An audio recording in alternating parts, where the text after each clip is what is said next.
hearing.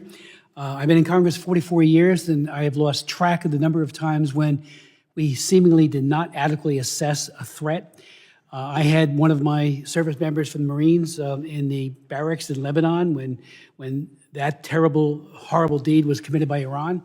I actually, after we got hit in Dar es Salaam and in Nairobi in 1998 by Al-Qaeda, I chaired all the hearings. We had the Chairman of the Joint Chiefs of Staff come and testify as Admiral Crow. And they kept saying, everyone, no one thought that Al-Qaeda would hit there. Maybe in the Middle East, but not there. I wrote a bill called the Embassy Security Act. It was signed into law. I added it to an appropriations bill, big, thick bill, but it was all about setbacks and Mylar on the windows, a lot of good things. And it did mitigate, I think, some of the concerns there. But we always seem to miss something, and I'm very concerned that we're missing something here. I've raised the issue, as has my colleagues, Maliotakis and others, in New Jersey and New York about these drone sightings. So last night, I was on the beach in Island State Park in Ocean County with the sheriff. He has been working it every single night. He's got his own tethered drones chronicling. One of his officers 2 nights ago saw 50 drones come in off the ocean right there. So we thought maybe they'll replicate it. They didn't, but we thought it was a possibility. Last night, we had a number of other people there, including a commanding officer from the Coast Guard, who said that one of their 47-foot motor lifeboats was followed by between 12 and 30 of these drones as they went through the water, followed right behind them. You know, and I said, what's the rules of engagement? I mean, you do it if you're fighting against a narco trafficker or something. And they said, we don't know, we don't have any.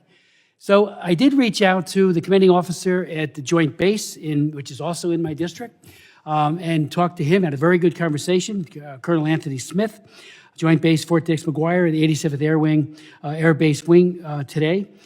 And I said, I know you have the capability, you've put out press releases, to identify and bring down drones. Why can't you deploy them at least to the ocean? Bring one of these down, find out who's doing it.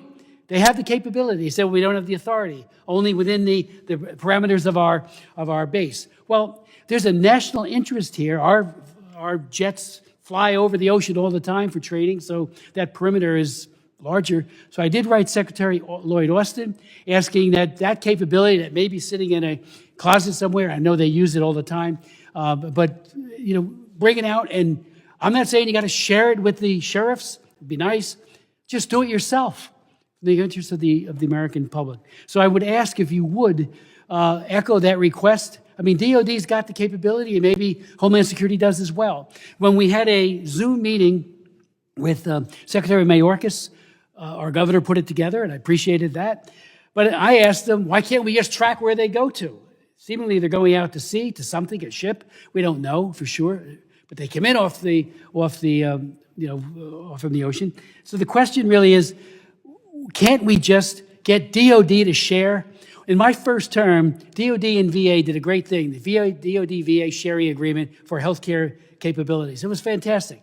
Why can't the DOD share this with Homeland Security, with FBI and others, so that you can go out and find out who they are?